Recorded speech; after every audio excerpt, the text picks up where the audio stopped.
Hey guys, I'm back with another Bible study. Tonight I want to talk about Sodom and Gomorrah. The focus of this study is God is more concerned with our heart posture than what we do.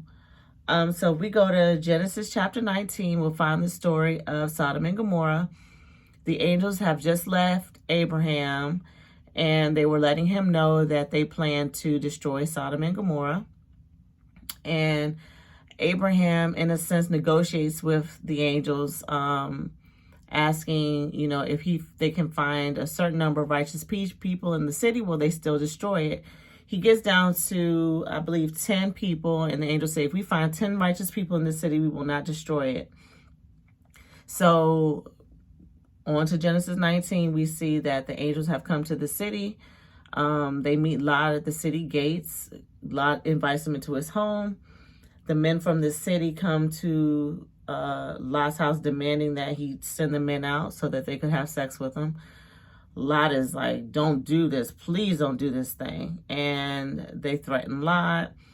The angels blind the men, take Lot and his family, like, y'all need to get up out of here. Don't look back. We're destroying this city. And for me, I would say that majority of the time when I've heard this story about Sodom and Gomorrah, it was in relation to homosexuality, saying God hates homosexuality so much that he destroyed a whole city for it, right? And they back it up with this story. And so on the surface, it's like, yeah, this is true. This validates the argument. But one thing that I love about the Bible is that you don't really have to cherry pick scriptures. Like, if you find it in one place, you're going to find it in another place. You're going to find it in another place. You can continue to validate your beliefs, your thought, or what you're learning, what you're studying. You can just keep going through the Bible back and forth from the Old to the New Testament and get a clear understanding. So when I was doing my Bible study, actually I was having my Bible read to me, and I heard something. I was like, well, where did I find that? Like, where do I find that? So what I heard was Ezekiel chapter 16, verse 49 to 50. And I'm going to read that for you. So Ezekiel chapter 16, verse 49 and 50. It says, behold, this was the iniquity of thy sister Sodom. Pride, fullness of bread, abundance of idleness was in her and in her daughters. Neither did she strengthen the hand of the poor and needy. And they were haughty and committed abomination before me. Therefore I took them away as I saw good. Now, we're talking about Sodom and Gomorrah, right? And we're talking about sexual sin, because we're saying that it's, well, I'm not going to say we're saying, I'm just going to say that's how I've heard it. It was all about the sin of homosexuality. But right here we see the iniquity. What is iniquity? Perversity, moral evil, fault, or mischief, right? So they were prideful, fullness of bread. They were greedy, abundance of idleness. They were lazy. Neither did she strengthen the hand of the poor and needy. They were selfish. They were haughty, arrogant, and they committed abominations before me.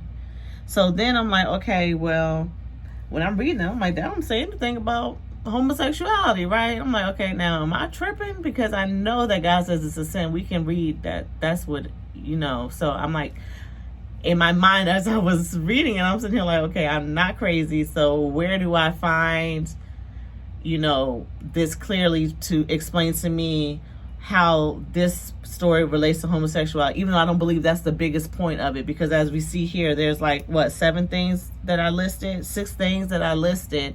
None of them included specifically, it didn't say specifically, homosexuality, right?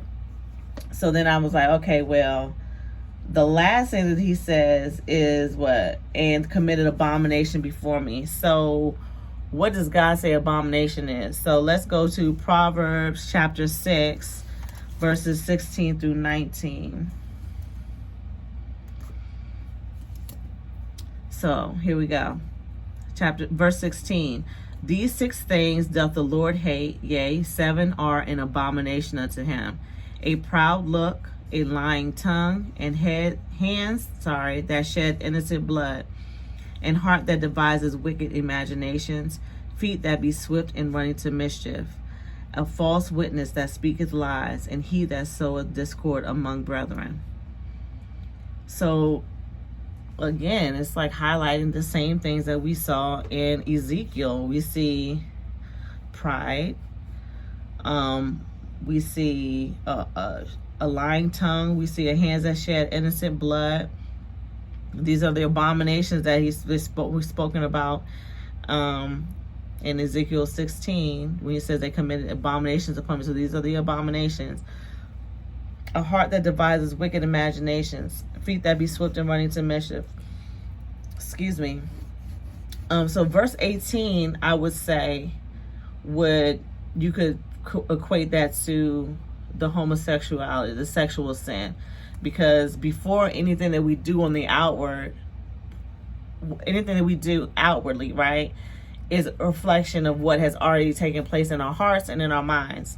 So this is why I say that he's more concerned with our heart posture than what we do, because out of what we have inside of us, what's already inside of our heart, what we've imagined in our mind, what we've longed for, those desires that we have, things we've lusted over, or whatever it is, these negative things, not the good things, these negative things that we have focused our minds on, and our will and our want on, before they become action, that's where they are rooted in, right? So when we see these things that he's saying that he hated, right, majority of these start in the heart. When you're proud, this is in your thoughts. You lie. You have to think about that before it comes out. It says a heart that divides wicked imaginations. Of someone who's speaking sowing discord, that's because there's something inside of them that is saying, what, either I'm trying to get favor with another person. There's just something I don't like about this person, so I want to talk down about them. I'm envious. I'm jealous. They've offended me. It's something that's happened inwardly before it comes out of your mouth, right? So, in doing this study, I was brought back to something I saw on TikTok. There was a gentleman who was talking about, forget about sin. Sin doesn't matter. And he was basically trying to say, stop being so focused on sin, be more focused on God. But the way that he delivered it didn't feel right to me, right? So I couldn't even really hear what he was saying until I started reading this, and that video was brought back to my mind. I said, okay, this is what he was saying, that the more we are focused on sin, the outward things that we do. And I know it seems weird that I'm getting this from the story of Sodom and Gomorrah, but I don't know, this is how God speaks to me. But the more that we are focused on sin, the outward things, our actions, the things that we do, we lean more towards legalism, right? But if we could just live by rules, why would we need Jesus? So I think that's what he was trying to say, like, stop being so focused on the sin, focus on Jesus. Because the more we focus on Jesus, who is the Word, the more we read our Word, the more we delve into the Word, the more the Word becomes a part of us, we become free. And free from sin. Because the more we're focused on Jesus, the more we're focused on our Word, we are changed from the inside out. Many times you don't even realize what has happened until you look up one day and you're like, wait a minute, I haven't desired that thing in a long time. I haven't done that thing in a long time. And it's not because you were actively not trying to do that thing. It's because you were so focused on God, you were so focused on His Word, that He was changing, He was cleaning you. He's the potter, right? He forms us, He shapes us, and He puts us in the refiner's fire. He removes those things until we become more like Him, right? And the more we're looking at Him, the more we're becoming like Him. So it's not to say that sin in itself is something to ignore. No, because we are supposed to check ourselves. You're supposed to take daily. I'm asking God, like, okay, reveal what's in me that's not of you. and there are some things that you know automatically, like when you snap off at somebody, like, okay, Lord, forgive me, because that was not the way you want me to treat your children, or a lie may come out your mouth real quick, but Lord, forgive me for lying. I don't even know why I did that, or whatever. There are some things that you can quickly repent of, right? And we should, when we see that we've done that, right? It keeps us humble and it keeps us reminding us ourselves that Jesus is who we need, because we can't do it without him. Again, if we could just follow the rules, like, some people are so on the 10 commandments, follow the 10 commandments, follow the 10 commandments. If we could do that, Jesus would have never had to come down and sacrifice himself so that we could be saved and be in right standing with God, right? So, not to say that the 10 commandments are not important, but in the New Testament, where it says we're in the new covenant, and it's about loving God and loving people. If we're loving God the way we're supposed to, we're doing what we're supposed to do in his word, because he says, if you love me, you will obey my commandments. You'll do what I say. So we're reading the word, and we're asking God to change us into what we're reading. We're reading it and saying, oh, I don't want to be that. Lord, help me not to be that. Or I'm reading this, Lord, I want these blessings. Help me to do that so I can receive what you have for your children, or whatever the case may be. As those things are happening, he's changing and refining us, right? And the sin is no more willingly, right? The willful sins, those things aren't in us, because it says if you say that you don't sin, you're a liar, because there are things that you do that you don't even know are sin, because we are not God. The book gives us a lot, but even the Bible says if everything was in the book, who knows how big the book will be, right? So the focus is on Jesus and his word, how he instructed us to live, and trying to pattern our lives after his. And in doing that, we will be consistently transformed. We will consistently becoming better, being better people, and more of who we were called to be. The word does say, be therefore perfect as he's perfect, but we cannot be perfect, right? But that's why we need the blood of Jesus to wash us clean, so he can see us as perfect, although we're nothing but filthy rags. So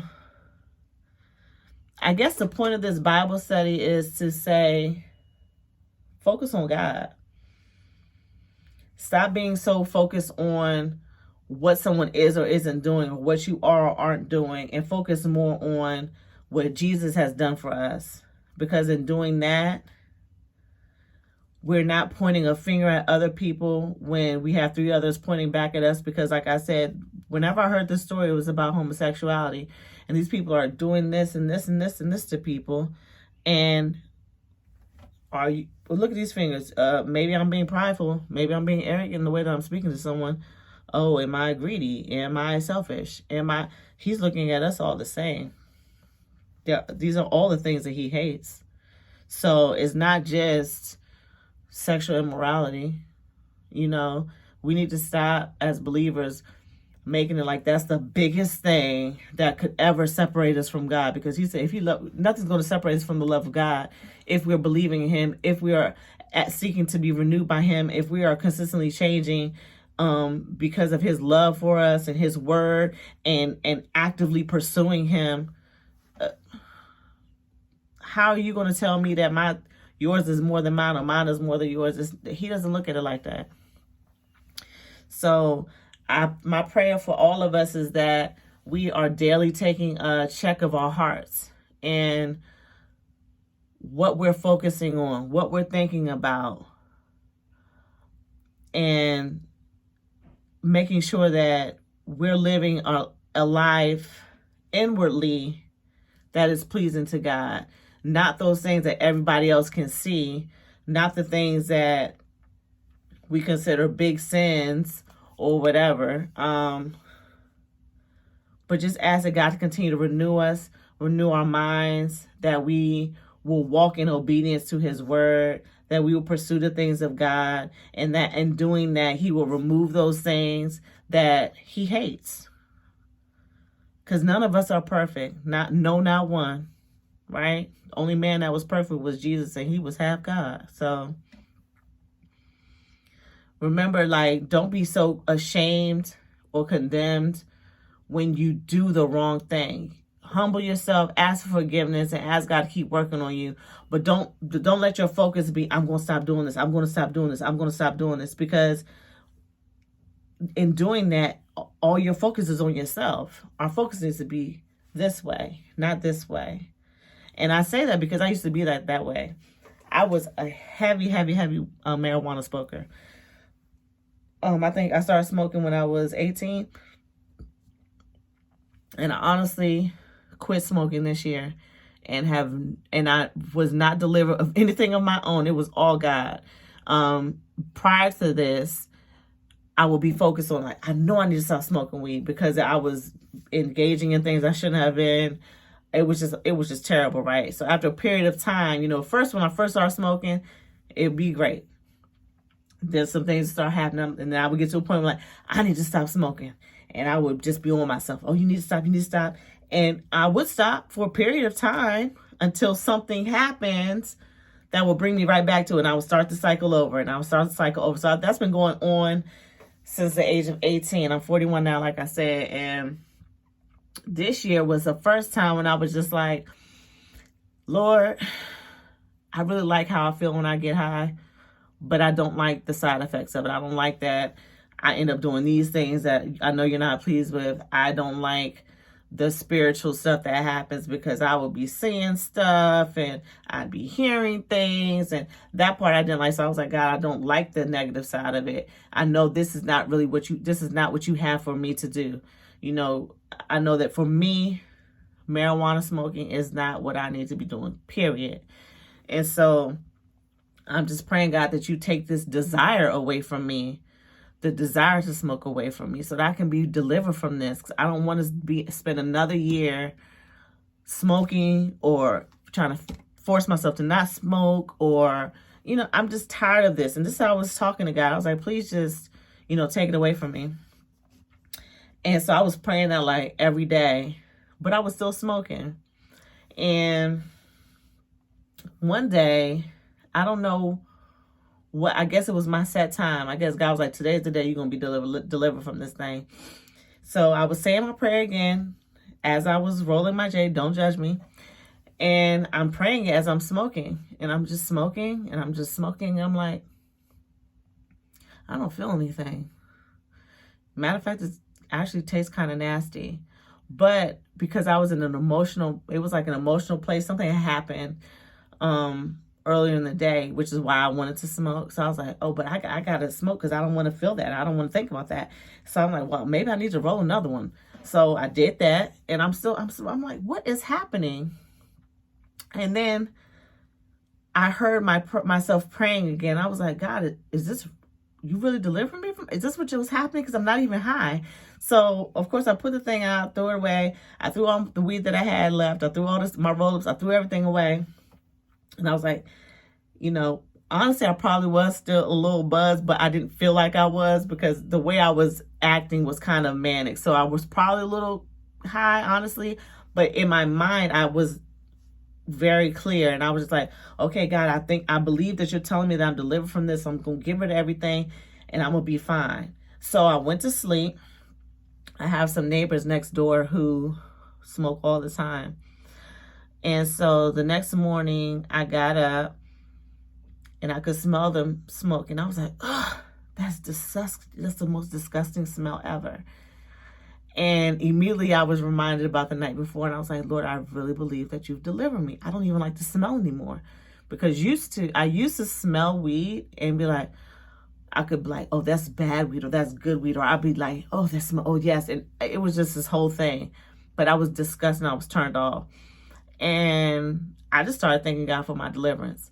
So from that day forward, I think it's been now, I don't know. I don't even know how long it's been, because it's been so long since I've had this desire. And I've had a lot of rough days between now and then. I have not desired to smoke. So I would say maybe 6 months. Maybe 6 months, maybe a little less, maybe a little more. I'm not quite sure. But I said all that to say that the reason I got delivered from that sin was not because I was focusing on that sin. It was because I was focusing on God. First of all, I was honest with him. I repented about it, made my request, and then I just kept doing what I was doing, what I had started doing, just in my word, in my word. And actually that was the next month following that was when I started fasting. So that probably, I'm sure, had a lot to do with it as well, to help me to stay walking in my deliverance. Because, you know, God will deliver us from something and we'll walk right back into stuff. I've experienced that too. So, but that's my point. You know, if you're focusing on the sin, it's so much more difficult. But when you're focusing on God, you gave that thing to him. So I gave it to him and just focused on him, focused on his word. Made sure I was doing my daily study time, because I want to get closer to God. I want to know who he is. I want to know what is required of me. I want to see what promises he has for me and for my children. I want to see ways that I can deal with life and learn tools and how to live life effectively. So I'm in my word every day. And I added fasting, which is something I had never successfully done before this year. And the next thing I knew, I was free from it. Totally free from it. And I say that to encourage you to not feel bad or guilty or horrible about those things that you fall short in. Give them to God, focus on him, and he's going to bring deliverance to you, because he's more concerned with your heart posture, again, than what we do. He died on the cross for our sins, past, present, and future, because he already knew we will fall short. I'm going to fall short again one day. It won't be in that area, but it'll be in another area, because, again, I'm not willfully sinning, but we all fall short. And he's there to pick us back up, dust us off, and keep walking with us, okay? So, love you.